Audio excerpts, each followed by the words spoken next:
Good evening. This is Mr. Morales.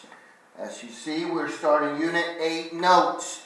Now, I know some of you are not favorites of Cowboys or not Cowboys fans, but understand, I am.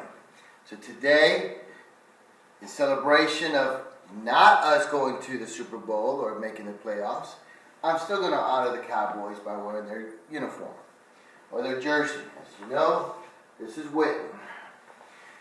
Either way, we're going to start on Unit 8.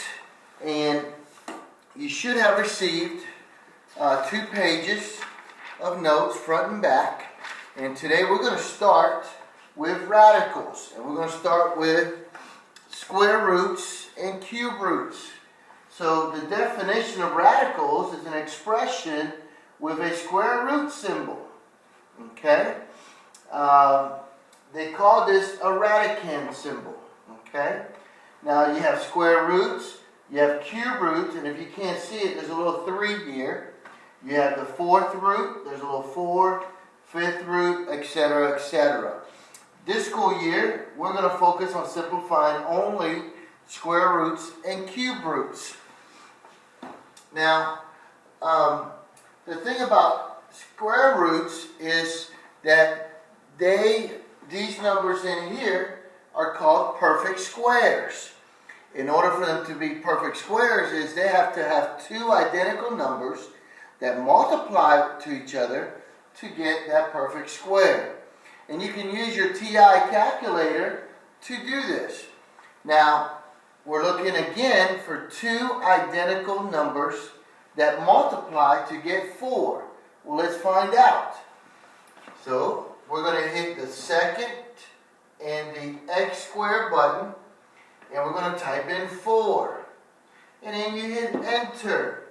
So it looks like the square root of 4 is 2. So here, we can make this equal to 2. What does that mean? That means that if you multiply 2 times 2, you get 4. And again, these 2 are identical numbers. So let's try 121. And I'm going to make this bigger so you can actually see the buttons. So I do the second and the square root button, which is the X square. I type in 121, and I can take it out of the quadrant by hitting the right arrow key. Notice it says the square root of 121. I hit enter, and I get 11.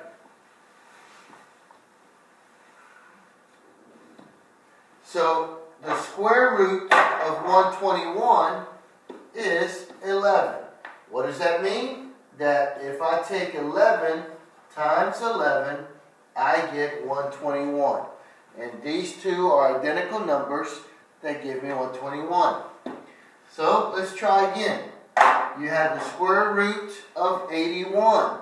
I think I know this one. I think a lot of people know this one. I believe this one is 9. Because 9 times 9 equals 81. So the square root of 81 is 9. What about 256? I don't know it on top of my head, but I'm going to use the handy dandy calculator to find out. So I'll put that up. The square root of 256. I hit enter. It's 16.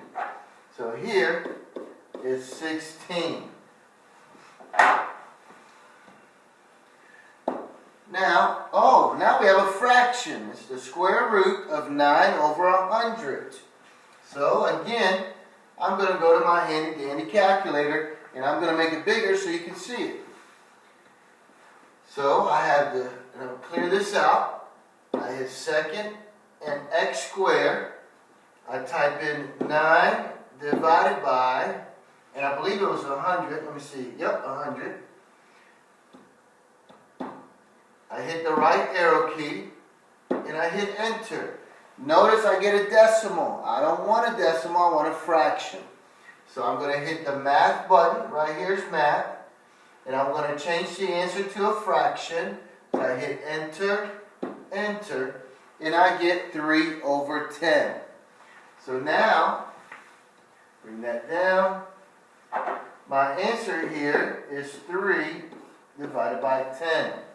And you can say that you can actually split this up by putting the square root of 9 divided by the square root of 100. Square root of 9 is 3. Square root of 100 is 10. So either way will work.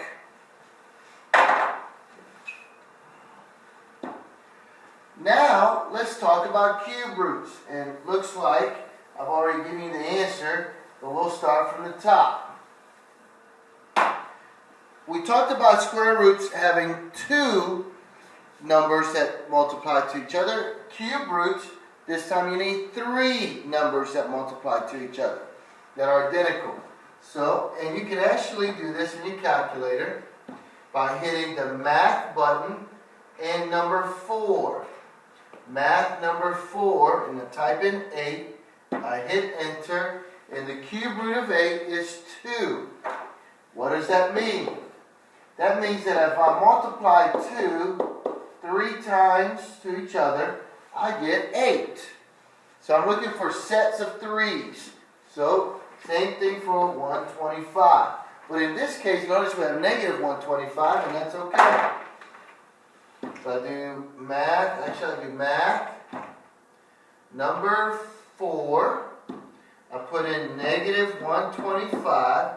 I hit enter, and notice I get negative 5. So here it is negative 5. And that means that negative 5 times negative 5 times negative 5 gives me the negative 125. Alright, I have 2 more, I believe, the last 2. So let's do these in here. Keep it in second, but it should be math number 4.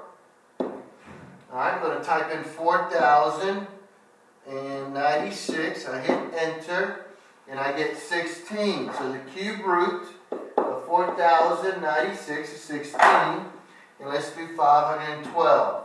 So I hit math and 4, 512, and I hit enter, and it is 8.